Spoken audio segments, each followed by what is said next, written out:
Welcome to Lucii Mitro RSU, my radio show on Radio Slovakia USA, the very first time in English language.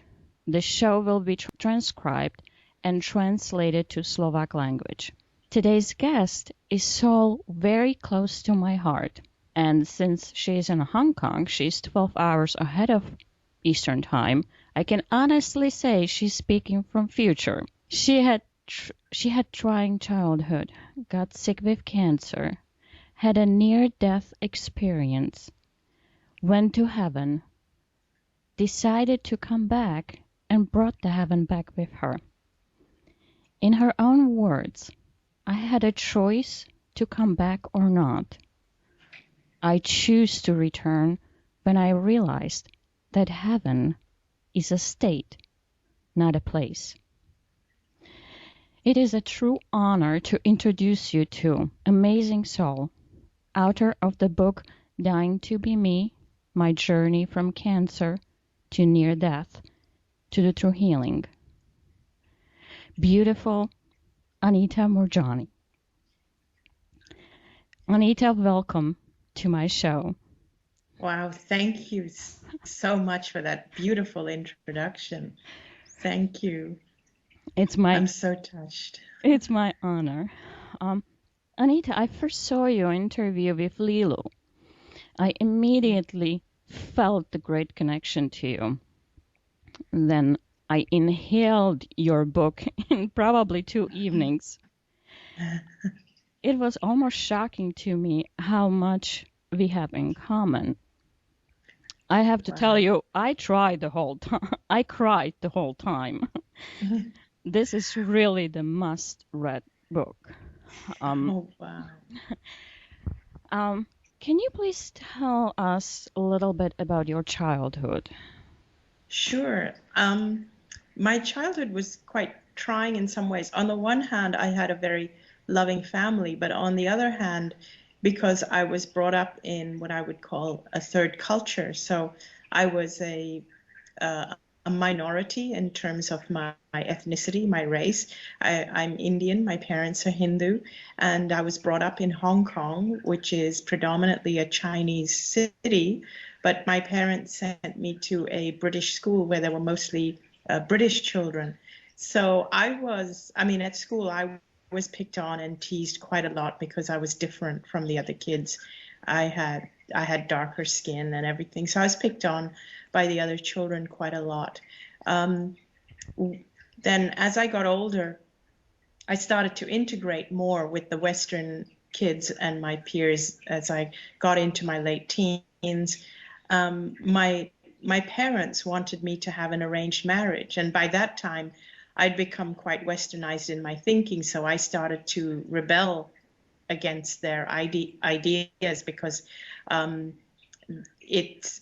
now their ideas seemed very foreign to me because I was now mixing with people for whom they were meeting people, dating and going out, and I wasn't allowed to do any of that. So I always felt that I didn't fit in. Whatever I did, I felt I didn't fit in.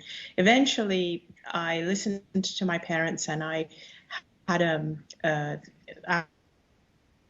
I agreed to go through an arranged marriage, and then I got engaged to someone, and at the last minute I just couldn't go through with it. I realized that this was just not what I wanted to do with my life, and I ran away. And it was actually a terrible thing to do because in my community I completely became ostracized.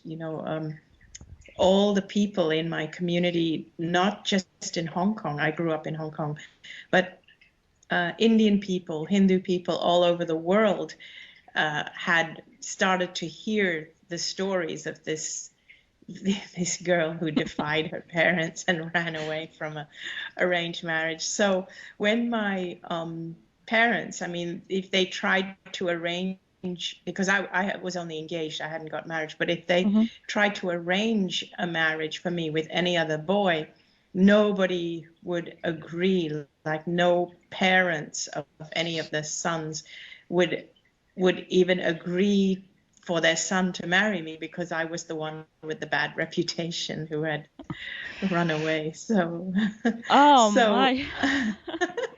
I would take that bad reputation any minute.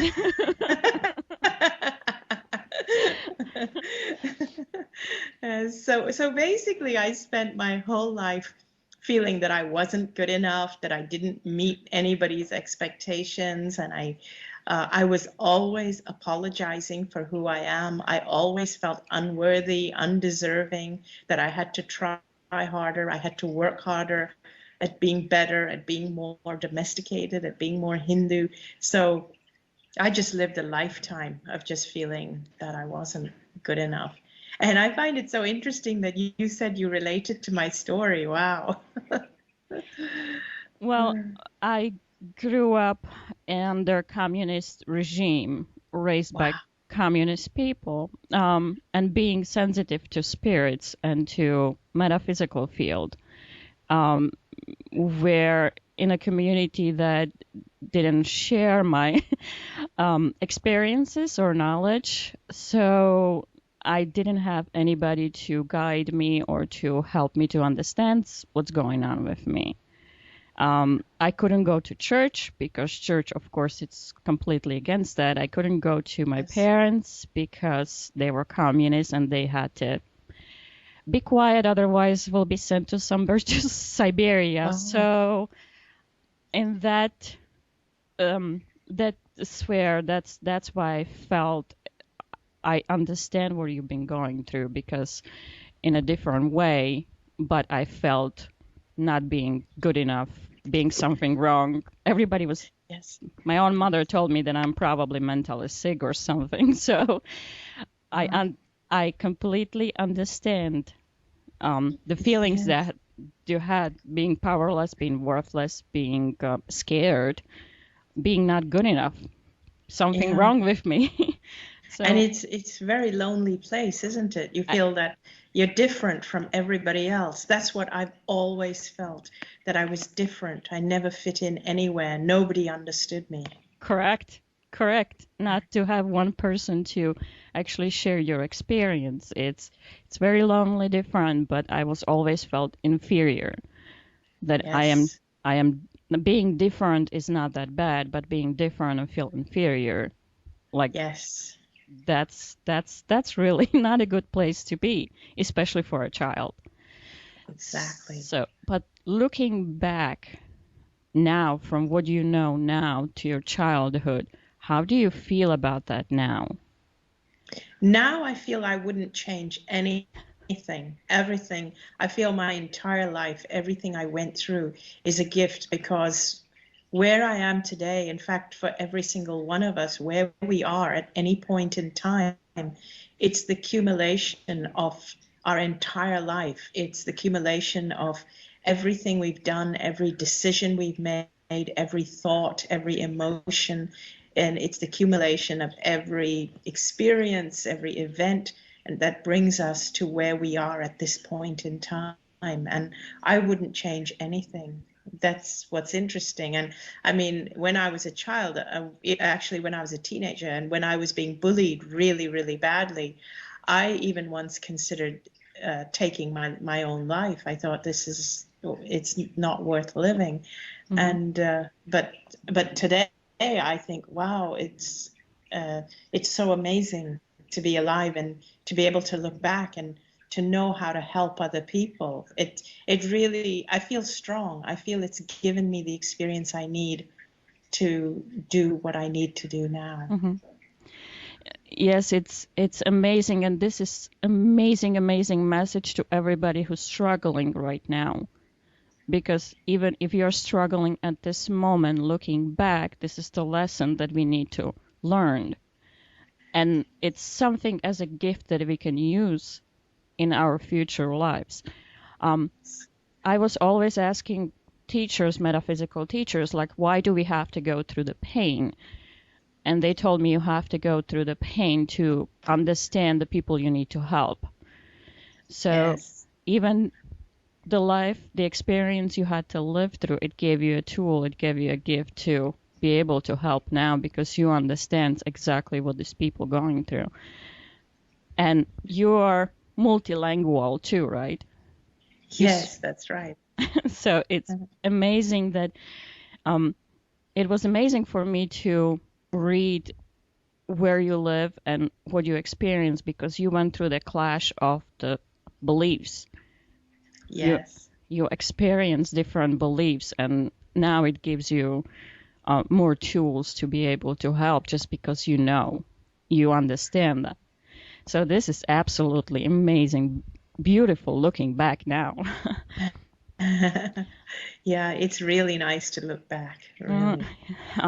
And I just wanted to mention again, when you mentioned about being engaged and that break of this engagement, you are very, very brave, absolutely, because it was absolutely amazing. You didn't give into pressure of everything, and you actually did the right thing. And this is beautiful message for everybody too, because you broke engagement and you gave the gift to your fiancé, you gave the gift to his family, to yourself. And because I know a little bit about you, I know that you were able to find the beautiful, beautiful soul, the love of your life, right? Yes, yes. And I'm so grateful that I went in the direction I did, because I met the man who I did marry, who is just the most amazing person. I mean, I could not have wished for, I could not have created or designed a better person to be my husband. So that there is another lesson. Go with your heart. Don't give in to pressure of your surroundings. It's absolutely amazing. I wasn't lucky enough. I did give in, and I married the man that didn't go very well. So I am really, really proud of you, and it was really brave what you did. Wow, you know, your story sounds so interesting. You need to write a book. One day I would love to hear your story, honestly. I will. I know I will. It's everybody's telling me. You cannot think that. You have to write it. Like, yes, I know. One day. So, you got engaged to Danny, your husband. You found a man. And then something really painful happened. Your father passed away. That's right.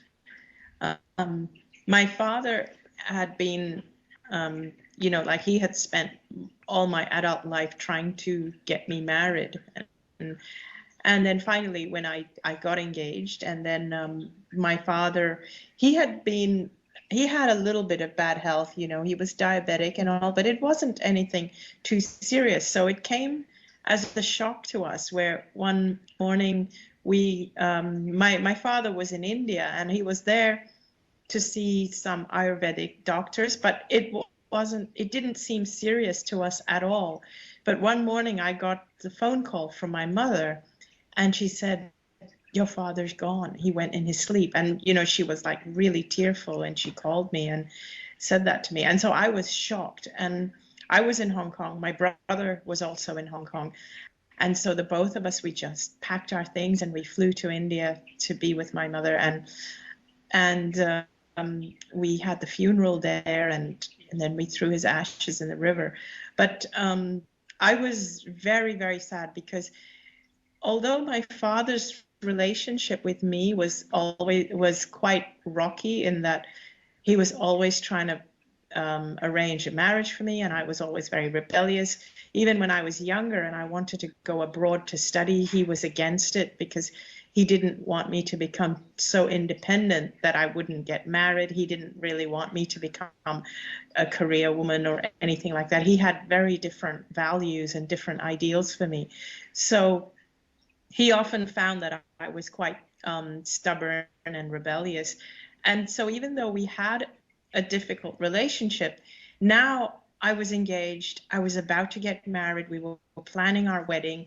Finally, I was settling down, and I was so happy, and my father was proud of me, and it was just at that point that he passed away. And I was really, really sad, because he would not be there to see my wedding, and that made me feel really terrible. I thought, for the first time, I've done something that my father should be proud of, and he's not going to be here. But he was, and he is, and he will play very important role later on in your healing. So Yes. you got married to love of your life. Your life was beautiful. And then it came what you call it, diagnosis of fear. Yes. Can you tell me a little bit about that? So this was now in 2002. I had found a little lump on the base of my neck, like near my shoulder. And my best friend was actually suffering from cancer. And I was in a lot of, heartache and fear because I was helping her through it, and very, very sad that her health seemed to be getting worse, and it didn't look like she was going to make it. And so when I found a lump on my neck, I got scared very immediately, because I was very close to, I was so close to my friend and watching her go through this. So when I went to the doctor, Mm-hmm. and they took a biopsy, and they said that I had lymphoma. They said, you have Hodgkin's lymphoma, which is a form of cancer of the lymph nodes, of the lymph glands. Oh. And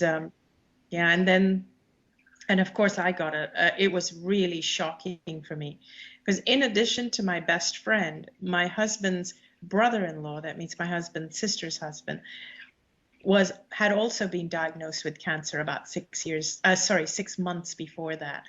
And so his health was deteriorating. And I was like with two people who had cancer. My brother-in-law didn't live in the same country, but we were hearing about his health constantly. But my best friend, she was there in front of me, and I was watching her deteriorate. So as soon as I got my diagnosis, immediately I just thought, this is what is in store for me, because I was watching my friend get worse and worse. And so in my mind, it was, this is what cancer does. Wow. So when the doctors, then they take the scans and everything, like after the biopsy, then they take the scans, and then they tell you what stage you're at. So they staged me at what they call stage 2A. Wow. Stage 4, yeah. So stage 4 is the highest. Stage 1 means it's only in that one lymph node, like where the lump is. Stage 2 means it's spread a little bit, like to the surrounding nodes. 3 means it's spread further. 4 means it's metastasized all over. And so that's kind of roughly how they stage it. So mine was at stage 2, which means that it had already spread to the surrounding nodes, not just that one. And so it was quite scary for me. And I was like really, really scared. I thought, okay, this is it. I'm just going to deteriorate from here on. And then I started to do everything I could to fight it, but I was in total fear. I was like researching everything to do with cancer. I had started researching because my friend was going through it, my brother-in-law was going through it. So first of all, in order to support my friend, I had already started reading up on everything I could about cancer to research it. Mm-hmm. And so you basically submerge yourself in a cancer, energy yes. of cancer and the fear of cancer. Absolutely. I submerged myself in the fear of cancer. Mm-hmm.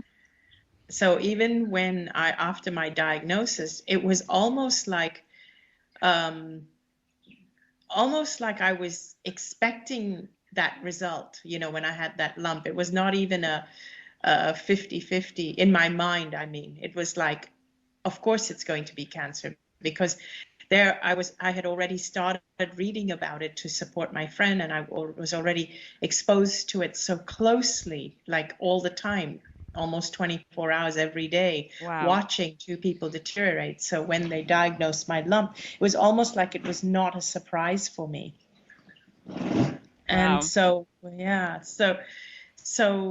at first I did everything I could to fight it. I went for I did all kinds of holistic treatments, Like I did Ayurveda, I did Chinese medicine, I did yoga, I was juicing, I became completely vegan, and I was very, very obsessive. Like I would read that you mustn't microwave your food, so I wouldn't microwave anything. I wouldn't use plastic containers.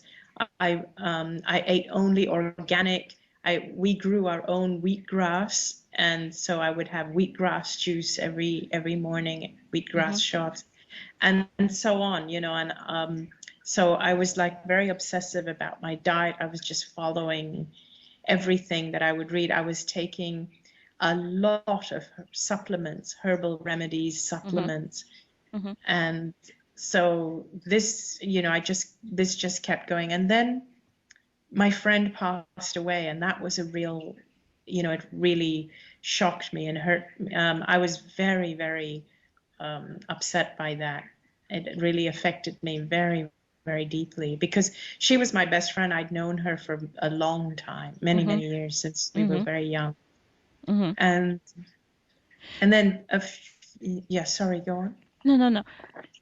I just want to point out that you physically was doing everything what you thought it's right for your body, but it was back in your mind that this is your death sentence. Is it correct? That is correct.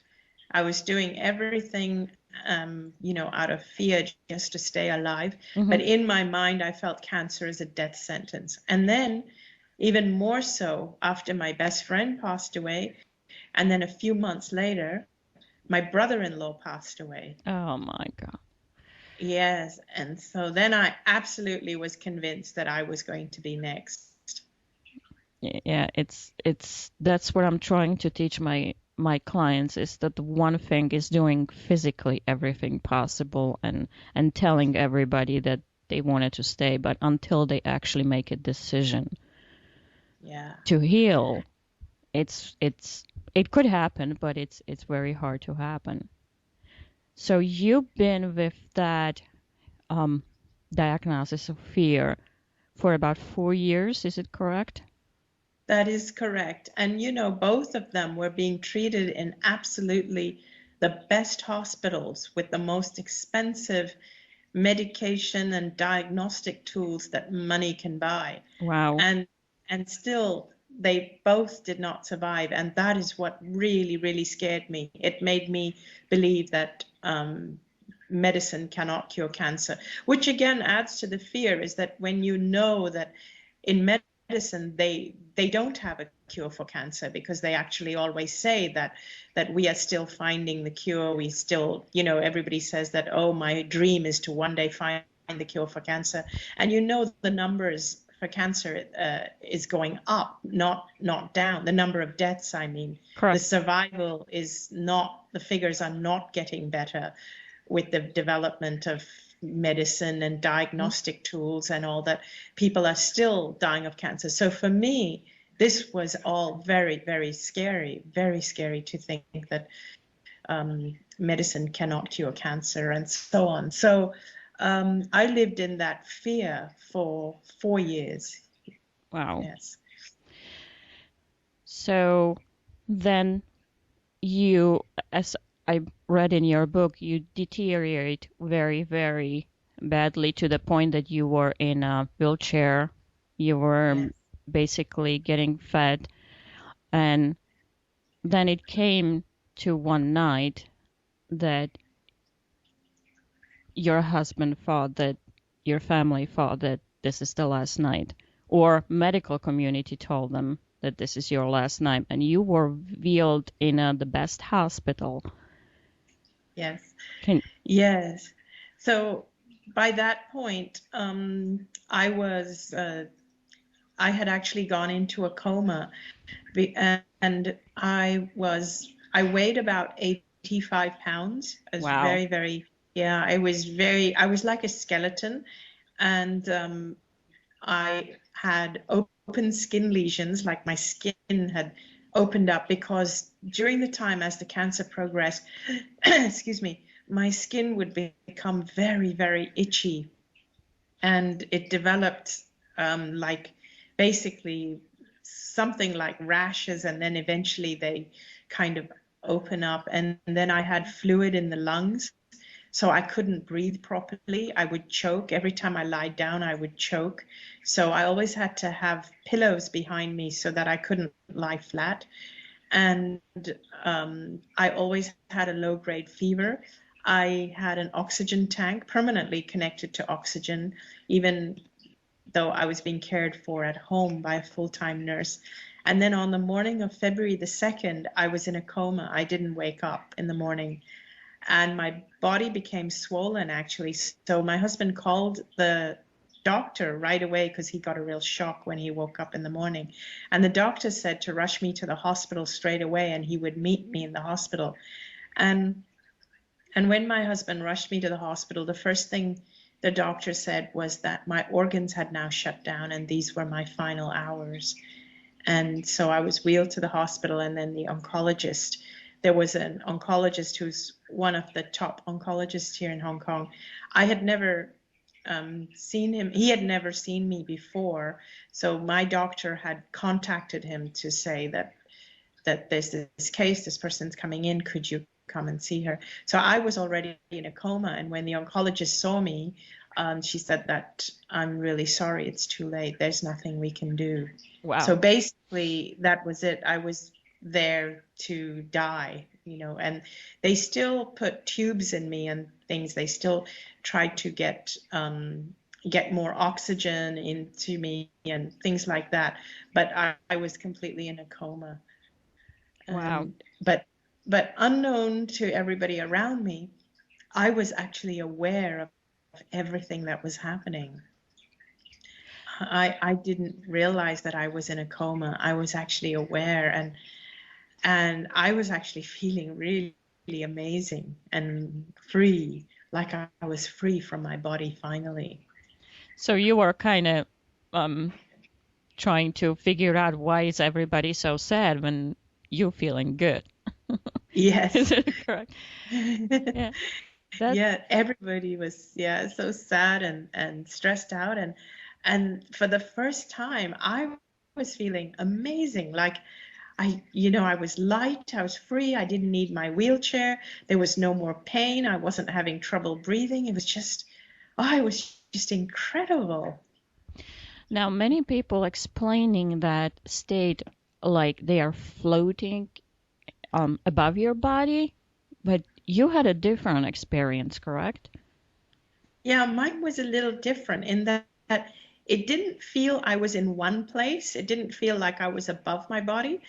I would almost say it felt like I was everywhere. It was like I expanded and expanded until I became bigger than my body. You know, so there is something that is not my body, you know, my consciousness. Mm-hmm. And I became fully aware of the consciousness, and that became bigger than my body, so that it was like it's expanding and then becoming bigger, you know, and then like bigger than the room, bigger than the hospital. It's just expanding more and more outwards, so that I'm still encompassing everything. So it's like I was aware of everything that was happening in the hospital room and what all the doctors and nurses were doing. Mm-hmm. But I was also aware of everything that was happening outside the room, down the corridor, and even in other countries. Like my brother was being informed that I was in the hospital and I was dying, and so he was rushing to get on a plane to come and see me. So I was just I was aware of everything, and it's like time is different in that realm. Mm-hmm. Time is not linear, so mm-hmm. So it felt like I was aware of everything all at once, all at the same time. And so on the one hand, even though in that realm, it felt like there was incredible clarity, like I understood everything. So even the fact that everything is happening at once, mm-hmm. It's not linear. It's like it's all happening at once. It sounds confusing, but in that realm, it felt like things were even clearer because I was able to just absorb it immediately. Mm-hmm. Like here in physical life, we have to absorb things one point of time at a time, like in sequence. We absorb things sequentially, one thing at a time, and string them together, and it becomes linear time.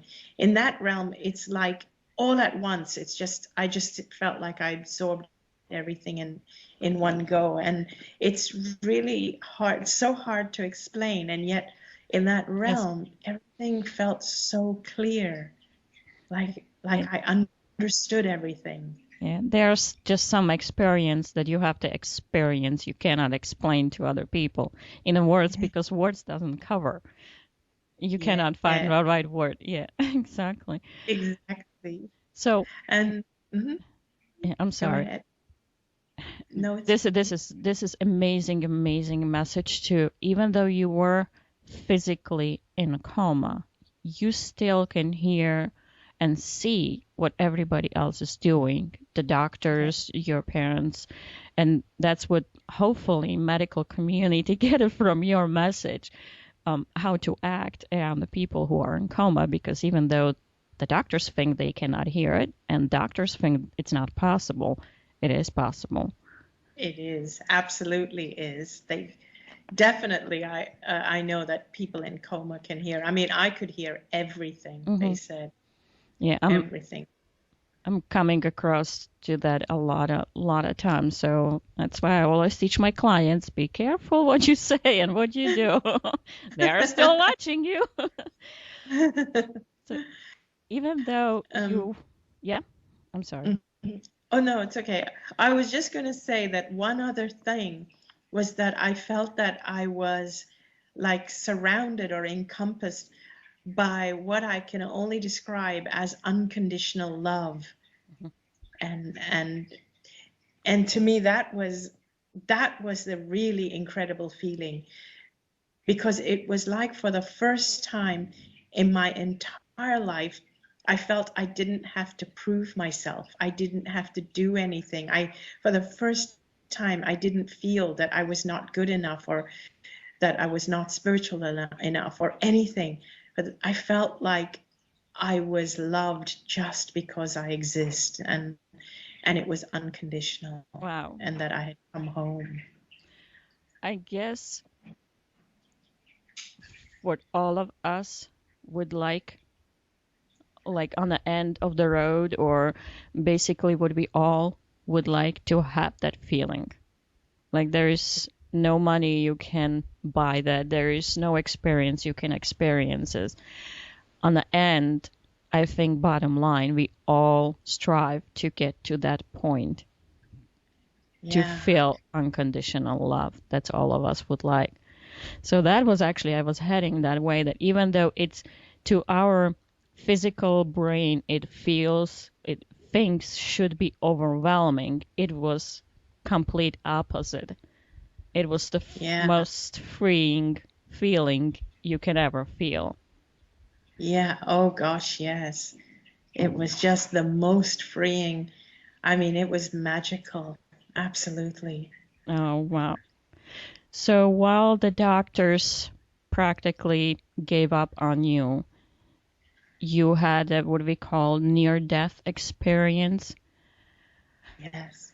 And it just I know it's not funny. It wasn't funny to you at that time, but to me, I have to giggle when I read that story, because now you have scientific proof, because you were in a hospital, you were in a best hospital, you were watched by the best doctors, so they cannot say you just made something up, because they were watching you. So the next story, it just like, I cry and I have a smile on my face that like, finally you got the scientific proof you always wanted. Like, she couldn't fake this. So when all this going on in a hospital and doctors are giving up on you, of course your family praying for you to come back, you had an experience with your father. That's right. And my father, and actually also my best friend, but the amazing thing was when I saw my father, all he felt for me, of course, was absolutely unconditional love. And I completely understood when I was in his presence. I just completely understood that he had never ever meant to hurt me when I was younger, and he was also just a victim of our cultural expectations, and he loved me just in the best way that he knew how. Like, what I just completely understood in that realm. I just completely understood my father and how he just wanted what he thought was the best for me. And so all I felt from him was just unconditional love. And I even understood that he had been watching over me, including at my wedding and the whole time that I was sick. I realized at that time when I merged with him in the other realm, that he had been with me the whole time since he had passed away. I love what you said in the book.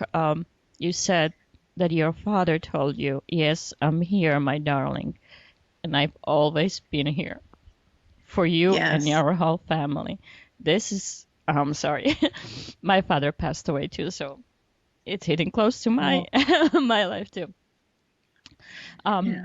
This is another amazing message to everybody, that even when they are not physically here, they are still with us, and they are still watching over us, and the love, the unconditional pure love, is still with us.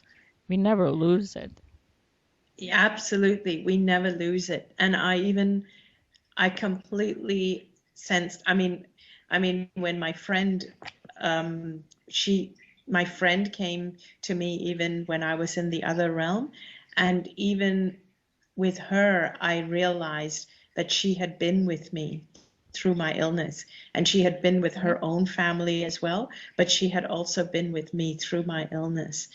And they both wanted me to know that it was not my time. It was not my time, and that I should go back.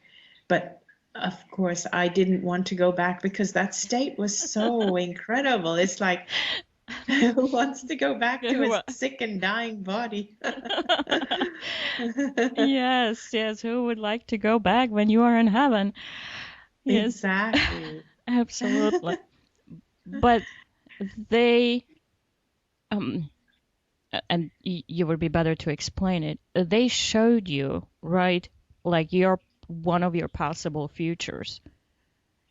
Yes, they showed me my possible futures, and there was a possible future that if I chose not to go back, and then what would happen is that my family would be told that I died due to organ failure from end-stage lymphoma. And my other possible future was that if I did go back, I actually started to understand that I could heal. And then I understood why I got the cancer. And that was the biggest revelation, was because I had so much clarity. I understood why everything had happened to me, and why my life was the way it was, and why I had come into this life. And the fact that my husband and our purpose was linked. And it was like my life was like a tapestry, as though my life was just one thread woven in this tapestry. And so I could see the one thread where it had touched other people, that every single one of us is very significant in this tapestry. We all have a purpose. We all have a role to play in this life. And then I started to understand why it was exactly that I had the cancer. And I understood that we are all actually magnificent, amazing, magnificent beings. And I had always been afraid to express my truth and express who I am. And instead of expressing the power of who I am, which is what we all have that power. And instead of expressing it outwards, I had in fact suppressed it and repressed it and forsaken myself and made myself small and turned it inwards against me. And that's how it expressed itself as cancer. rather Wow. than expressing outwards to the magnificent person that I was meant to be. And that's when I understood that now that I knew the truth, if I chose to go back, my cancer would heal. And then that's when both my father and my best friend said to me that now that you know the truth of who you really are, go back and live your life fearlessly. Wow. That's the Yeah. best message you can ever get. And that's the message I keep telling myself every day. Even if I go through a rough patch, I remind myself, they told me, go back and live your life fearlessly. Now you do understand how many lives you are touching, right? You are. I don't have a words for that. You know what I mean? It's like you are an incredible soul, incredible angel to all of us. You're teaching just the courage that you have to come and teach this and show this to us. It's absolutely amazing because I know that some people still ridicule people like this. So just your courage to actually to do that and your decision to share your story with us. This, I am 100% sure, this saves lives. Not just lives, that saves souls, it saves families. Because you said we are all connected, and Yeah. one decision of one person affects the decision of other people. So it's like absolutely, I'm so grateful to you that you are doing what you're doing, because it takes a lot of courage and it takes a lot unconditional love for all of us to actually do what you're doing. So thank you. Absolutely thank you. And every time if you have a tough time, just hear what I'm just saying. Thank you. We are all grateful. Wow. We are all grateful for you. Oh, wow. Thank you.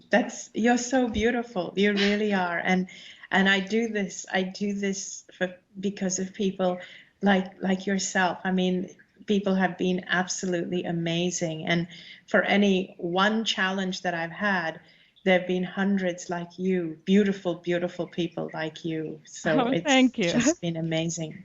Yeah. Well, So, we still live in a physical body, so there are challenges, and they always will be. But as we all learn, they have some kind of sense why they are here. So later on, yes. sometimes when we are going through the tough time, later on we can turn around and say, "Oh my God, thanks God that's happened to me." Absolutely. Because even the people who have challenged me, I mean, after I've come back and I've shared my story, even the people who have challenged me, it's made me stronger. It's made me more able to, it challenges me to express it with more clarity, even from the side where skeptics can actually understand it. You know, it makes me it Nice. challenges me. So it's good for me actually. So, after you came back and you choose to stay in this physical body and you knew that you are fine, you surprised medical community. That's the part I love. That was the most fun part to write in my book, really the most fun part. Yeah, I mean, my favorite time was because as I started waking up and then everybody was shocked that I was coming out of the coma and the doctors were really surprised and I was just really happy. And at first I couldn't explain what it was, but I kept telling everyone, I'm going to be okay. I know I'm going to be okay. You don't have to worry. Now, imagine I was still 85 pounds and I was still really weak and my muscles had wasted. My body was still really weak, but my spirit, my soul knew that I was healed. My body just had to catch up. So my spirit was dancing, you know, and so by the end of the first day, 24 hours later, I was still in ICU, but I was saying, I want to sit up. I want to listen to music. And I was telling my husband that, can you bring my iPod in, please? And so now imagine I'm still connected to a lot of wires, and I had bandages over my wounds, my open skin lesions. And so there were wires and tubes and everything. So he couldn't put the earphones in my ears for my iPod. So he put two little speakers, and they were on my bedside. And I wanted to listen to Dancing Queen by ABBA over and over again. I was just listening to Dancing Queen. And then and then the other patients, because I was in the intensive care unit, so the families of the other patients started to complain about me to the medical staff, and they said that family, that woman in that bed over there, she's a disruption to all of us. You're a troublemaker, you. And oh my! If they only knew how distracted you are. So you know, they had to move me very quickly, and then I was telling them, please take out the food tube because I'm ready to eat. I was starting to get craving for food. I wanted to eat chocolate ice cream and things like that. And the doctors were saying, we can't take out the food tube, you're very weak. I said, no, believe me, I'm going to be okay. I'm ready to eat food now. My body is ready to absorb food. So up until then, my body had not been absorbing food, but I knew now I knew I was going to be well and my body would absorb food. And so they took out the food tube and I started eating properly, and they were able to take off the oxygen tube. I was breathing without oxygen, and they were just getting really shocked. And so within 4 days, I was out of the intensive care unit, and then they were, they started to run the tests, and they did a bone marrow biopsy about 9 or 10 days later, and they couldn't find any trace of cancer. Then they did a lymph node biopsy about 2 weeks after that, and they couldn't find any trace of cancer. And I kept telling them, you don't need to do the tests. You don't need to give me the drugs. I know I'm going to be fine. And they said, no, that's not possible. Cancer doesn't just disappear like that. Surprise! Surprise! And, and they said, it's there in your body. We just have to find it. Okay, where's the Waldo, huh? Oh, wow. Yeah, that's really was fun, and I was crying and laughing really loudly at the same time. Like, okay, here is your scientific proof. No, that was absolutely. So it sounds to me like the first time you, the true you, was in charge of your body, not your body in charge of you. Yeah, that's right. That is absolutely correct. It was the first time that the true me, and it's not the small, the egoic me, it's the really the one that's part of the universal energy, we can call it the universe or source or God. It was that part, that one that is connected to the all that is. That part of me knew without a doubt that I still had work to do. This body still had work to do here in this life. And so therefore it was going to be fine. Everything was fine. Wow. Absolutely amazing, amazing message to everybody. Absolutely amazing. We're almost running out of the time.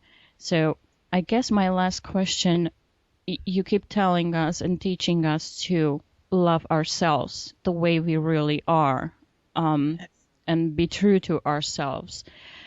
But how do you distinguish the difference between loving ourselves, self-love, and being selfish?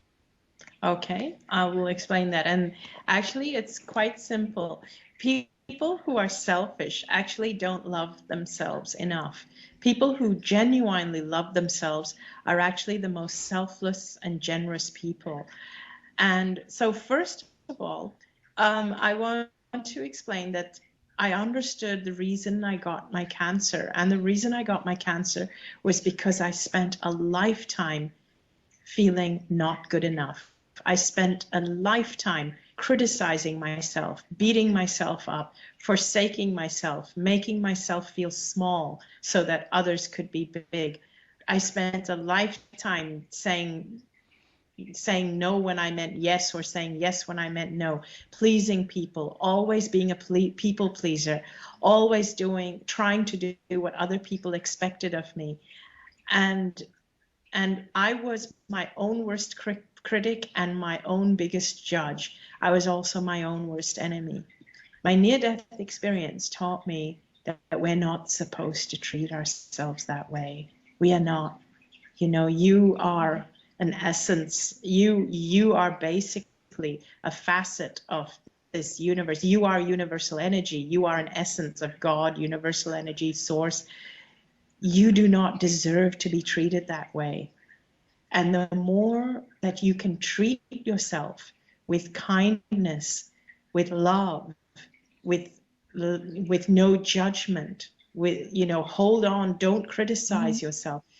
The more you can do that for yourself, the more you will be able to do it for other people. When we are critical and judgmental and nasty to other people, that's actually only a reflection of what we're doing internally to ourselves. Wow. So the nicer you are, yeah, and that is absolutely the truth. The kinder you are to yourself, you will notice the easier it is to be kind to others. And you will also notice that the kinder other people will be to you. Yes, that's absolutely right. Yes. Absolutely right. Yes. Yeah, the people around you will confirm to you, or will reflect back to you, your own opinion of yourself. And this is why it is so important to love yourself. And do you know that the happiest, joyful people, the ones who love themselves most, are the ones that are the most pleasant to be around. The people who are most self-destructive, who criticize themselves, who are the most judge themselves the most, they are actually not as pleasant to be around. So in fact, it's not selfish to love yourself. Wow. Absolutely. See, that was a great revelation. That was a big aha moment for me when I was reading that part of the book, when you were explaining that. Because even though I know what I know, and I've been studying metaphysical and soul and the field since I was born with that, like Lady Gaga. Yeah, I can believe that. But I still had a questions, for example, because I always see the good in other people, and I kind of was questioning myself, like if I see the picture of serial killer, and I'm looking at the picture, and I always thought that I can read people, that because I always say I feel it before I hear it. So you can be as sweet as a pie to me. If I feel something else from you, I'll stay away. And you can be as rude as you want. If I feel the pain behind it, I'll come and give you a hug. So I starting to trusting my the gut feeling that we call it. And but I was always surprised, like if I see the picture of serial killer and I feel love towards that person, like I don't see that serial killer in that picture. I don't feel it. Yes. And I was questioning myself, like, why? How come I don't feel that the darkness in this person? Why don't I feel something negative to that person? Because he's a serial killer. He's not a good man. How come I feel the love towards that person? But how you explain this in this book, the way you explain the self-love and everything, it was big aha moment for me, saying like, oh my God, I'm not doing that wrong. I'm doing that right. Absolutely, you are, because even people who are murderers, serial killers, rapists, they themselves do not love themselves. They are doing it out of a fear. Because people who are happy, if you are a happy person who loves yourself, who allows yourself to live in a state of joy and do what makes you joyful, you're not going to hurt anybody else. So the people who do things that are hurtful are actually in pain themselves. Correct. They're only acting out their own pain. And so of course we need, like in this planet, in the world, we have laws and we have jails and so on to protect us from people doing that. But at the same time, what is lacking is that we don't live in a society that encourages people to live in a certain way so that they don't become serial killers and so on. In fact, we live in a pathological, fearful society. We have become a very fearful race, and this is why crime rates do go up. Correct. Correct. That's why your message is so, so needed and so, so important for all of us to hear, because it's something absolutely, absolutely amazing. So thank you. Thank you. Word thank you and word I'm grateful for you being you does not cover at all how I feel for you being you. Oh, So wow. just keep smiling. I had your deep meditation for healing. Absolutely amazing. I was a little bit surprised and I said, I guess that's how it sounds in heaven. When you start speaking, like, wow, that's really nice. That was absolutely, and it's a great meditation. Like, I am not new to meditation. I've been doing that for a while. But I fell asleep right away, which means it's something completely new to me and everything. So thank you. Thank you for you. Thank you for living that experience. Thank you for coming and writing book and teaching us and sharing yourself with us. Thank you for meditation. I cannot wait what else you will do. So you have a groupie in me. Oh, you are so beautiful. Thank you. You really, I just love the things you post, and you're just wonderful. I love you. I keep telling my friends, like, she's like a sister I never had. And the only time I get the stares from my friends when I say, she even look like me, like we even look alike. And they were like, what? I cannot explain. I still think that we look alike. So. We do. You're beautiful. You really are. Yeah, look who's talking. You are too. So again, thank you from the bottom of my heart. Thank you for taking your time to speak with me, to share your story, and thank you for being you. Thank you. Thank you. It's such a pleasure.